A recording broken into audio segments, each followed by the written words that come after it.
राधे राधे, जय श्री कृष्ण। हिंदू धर्म में अमावस्या बहुत ही ज़्यादा महत्व होता है। अमावस्या इस साल सोमवार के दिन 8 अप्रैल को पड़ रही है। 8 अप्रैल को अमावस्या तिथि का मतलब स्नान दान पूजा पाठ करा जाएगा। हर अमावस्या के दिन स्नान दान पूजा ये सब करना महत्व होता है। और अमावस्या के दिन पितरों के लिए भी माना जाता है, तो तर्पण करने के लिए भी बहुत ज़्यादा महत्व होता है। यही वजह है अमावस्या के दिन दान देने को बताया जाता है ताकि पितरों को मिल सके। तो अमावस्या आपकी सोमवार को पड़ रहा तो उसको सोमवती अमावस्या कहते हैं। और सोमवती अमावस्या के दिन हर सुहागिन औरतें, बहनें, माताएं जितनी हैं वो लोग पूजा करती हैं अपने पति की लंबी आयु के लिए और घर में सुख समृद्धि की आगमन हो, इसके लिए प्रार्थना करती हैं, भगवान की पूजा करती हैं। जो औरतें भौरी पूजा करती हैं उनको घर में भी शंकर पार्वती जी का एक चौकी बिछाकर उनका प्रतिमा स्थापना करके गणेश जी का रख के उसके बाद उनका भी पूजा कर लेना चाहिए, कलश वगैरह रख के। उसके बाद सारा सामग्री लेके पीपल के पेड़ के पास जाकर पूजा करें और पंडितों को जो भी दान देना है वो सारा देकर उसके बाद आए घर पर बड़ों से आशीर्वाद लेके। उसके बाद अपना अगर खाना है कुछ भी तो खा ले, नहीं तो निराजल बतरा ले दिन भर, और शाम को कुछ मीठा भोजन करके उसके बाद दूसरे दिन फिर से स्नान वगैरह करके पूजा पाठ करके पारण कर।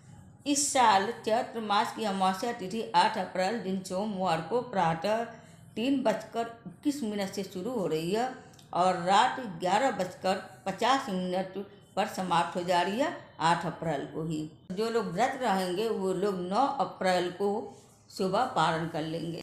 जो माताएं बहनें पहली बार व्रत उठाना चाहती हैं वो इस बार अमावस्या में, सोमवती अमावस्या में नहीं उठाएंगी। इसके बाद जो सोमवती अमावस्या पड़ेगा उसमें आप लोग व्रत उठा सकती हैं, क्योंकि इस बार खरमास में सोमवती अमावस्या पड़ा है। वैसे सावन का जो सोमवती अमावस्या पड़ती है अगर उसमें आप लोग उठाएगा तो सबसे सर्वश्रेष्ठ रहेगा।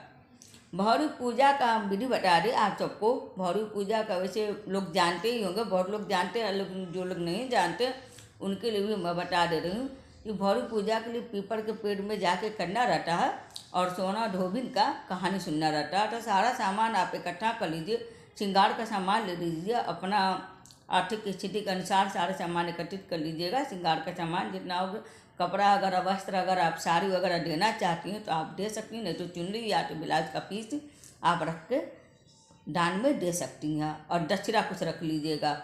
और राशन का सामान जैसे आटा, आलू ये सब भी आप रख लीजिएगा, उसके साथ दक्षिणा रख लीजिएगा। उसके बाद जो पूजा का सामान है हल्दी, कुमकुम, अक्षत और ये धागा, एक धागा रख लीजिएगा रस्सा सूत, और एक जो है कच्चा सूत जने वगैरह बनाने के लिए। एक दिया रख लीजिएगा, चाहे घी डालकर चाहे तिल का तेल आप रख लीजिएगा। उसके बाद धूपबत्ती भी रख लीजिएगा।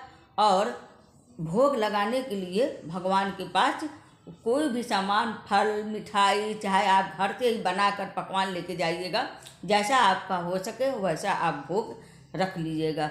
सारा सामान आप रख लीजिएगा एक थाली में, श्रृंगार का सामान एक थाली में, पूजा का सारा सामान एकत्रित करके आप पीपल के पेड़ के पास, और 1 लोटा पानी, 1 लोटा थोड़ा सा दूध भी कच्चा ले लीजिएगा। वहाँ जाइए पीपल के पेड़ के पास, उनका पूजा शुरू करिए। सबसे पहले छींच लीजिएगा दूध से, और उसके बाद पानी से छींच के उसके बाद सोना धोबिन का मूर्ति वहाँ पर रख दीजिएगा, नहीं तो आप पेड़ पर ही बना दीजिएगा।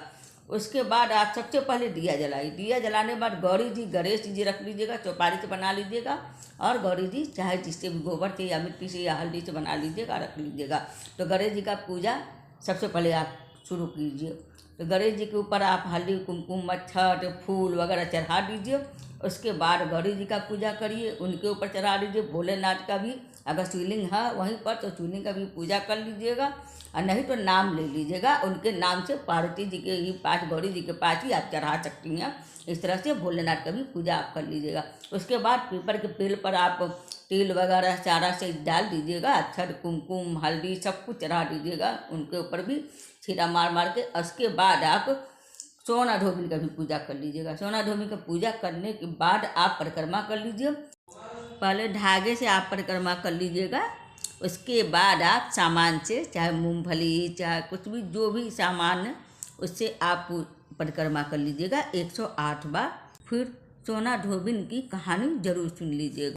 इसके बाद जो श्रृंगार का सामान है या जो कपड़ा आप वस्त्र चढ़ाई हैं वो आप धोबी को दे दीजिएगा, क्योंकि जो धोबी को ही दिया जाता है भौरी पूजने वाले को। और बाकी जो सामान आपने राशन वगैरह लिया, आटा, आलू और ऊपर दोनों पर दक्षिणा जरूर रख दीजिएगा। जो धोबी को दीजिएगा और उस पर भी दक्षिणा रख के आप उसको ब्राह्मण को दे दीजिएगा। इस तरह से पूजा किया जाता है। उम्मीद है आप सबको मेरा वीडियो पसंद आया होगा। हरे कृष्ण, हर हर महादेव।